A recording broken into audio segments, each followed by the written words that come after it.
Halo teman-teman, Mary datang lagi nih dengan video mengenai isu ekonomi yang akan dijadikan ulasan bulanan.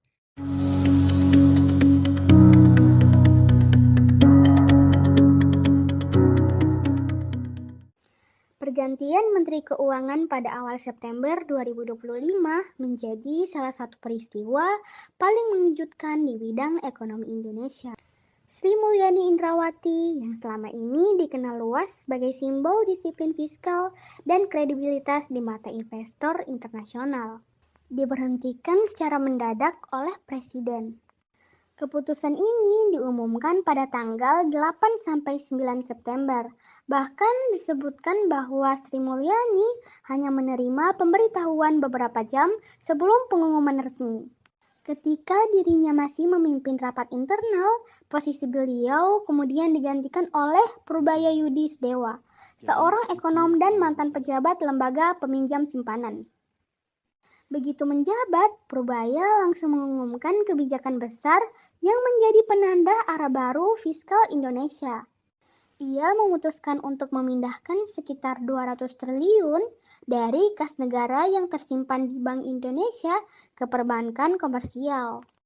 Alasan utama kebijakan ini adalah karena dana pemerintah yang mengendap di Bank Indonesia sudah terlalu besar, mencapai kurang lebih 430 triliun akibat lambatnya realisasi belanja negara.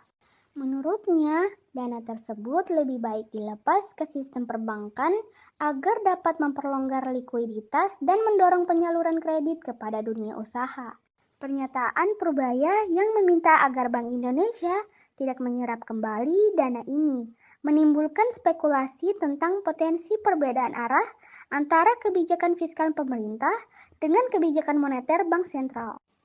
Kebijakan tersebut langsung memunculkan reaksi pasar. Indeks harga saham gabungan melemah sekitar 1%, lebih dari hari pengumuman, menandakan kekhawatiran investor terhadap arah kebijakan baru. Nilai tukar rupiah sempat tertekan terhadap dolar Amerika Serikat, sementara obligasi pemerintah juga mengalami pelemahan dengan kenaikan yield, karena investor menuntut imbal hasil yang lebih tinggi untuk mengimbangi meningkatkan resiko fiskal. Di balik kebijakan ini terdapat latar belakang politik yang tidak bisa diabaikan. Pergantian Sri Mulyani terjadi bersamaan dengan reshuffle kabinet yang mengganti 6 menteri sekaligus. Keputusan ini diambil pada saat muncul gelombang protes besar di berbagai kota yang menyoroti tunjangan anggota DPR serta tingginya biaya hidup masyarakat. Kondisi ini membuat pemerintah ingin menggeser fokus kebijakan ekonomi dari pendekatan yang ketat dan konservatif menuju kebijakan yang lebih ekspansif dan populis, dengan meningkatkan belanja publik secara lebih agresif.